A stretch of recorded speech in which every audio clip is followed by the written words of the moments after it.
ñu accueillir ñi nga xamante ni moo di délégation Yewwi Askan Wi ñu accueillir ñu teral ñu xalif bi ñu ngi koy sant di ko gërëm vraiment accueillir nañ ñu teral nañ ñu fii la ñu fanaan ay 3 heures du matin lañ fi agsi waaye tey moo tax ni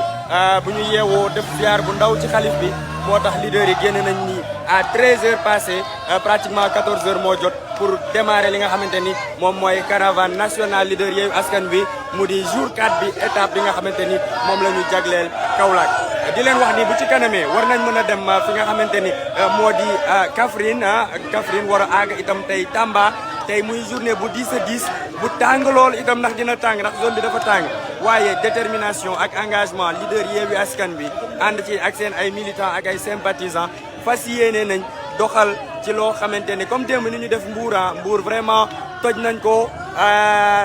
rajax ni ko ki nga xamante ni moom moo di Madické Niang doon waxee donc ci loolu noonu la ñuy dox nii caravane baa ngi soog a démarré daanaka boo leen seenee immeuble ba leen nekk au fond moom mooy këru gan yi ñoo ngi soog a génn waaye léegi mu mat 30 minutes mënuñu fexe ba avancé ndaxte fi ñu toll nii xale yaa ngi génn jeunes yaa ngi génn ñu ngi leen di bàyyi tuuti ak ambiance bi fii nii ci Kaolack Medina Baye.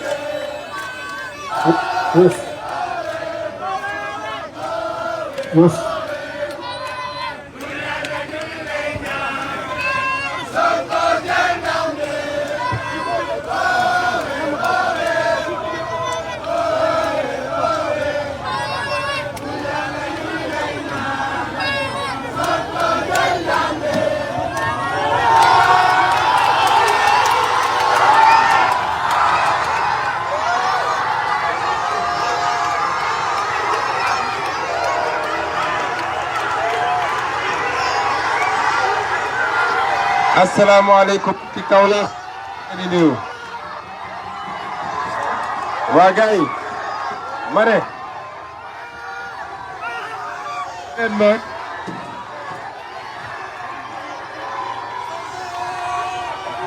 may leen ma une minute may leen ma une minute asalaamaaleykum mbokki Kaolack dañuy door caravane bi tey dinañ def caravane bu neex bu saf sàpp fii ci Kaolack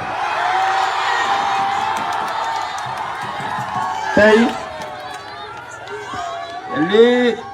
li Madické Niang doon wax 2019 def nañ fa toj fa rumbux moom la ñuy def Kaolack léegi bëgg ngeen caravane bi neex dafa am lu ma leen di ñaan lu tuuti te dama bëgg nga mel ma ko ba ma may wax nag may ngeen ma léegi dañu bëgg ngeen xaar ñu fii ñu dugg kër xalif bi ziar ko génnaat ñu continuer caravane bi d'accord nañu xaaral bëgguma su oto bi demee rek ngeen topp ci bu ñu demee ba fële ci kanam oto bële fi mu taxaw ngeen may ñu foofu tranquillement parce que ab kilifa la ñuy ziyaare ji bëgguñu mu doon politique bu ñu duggee nii ko génnaat ñu dugg ci dëkk bi nag merci beaucoup.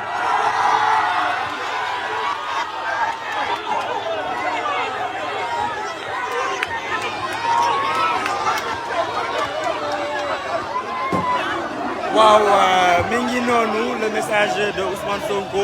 donc li ñuy def lu dul arrêté live bi dem. ànd ak ñoom fi nga xamante ni moom moo di kër xalif bi comme dañ koy ziar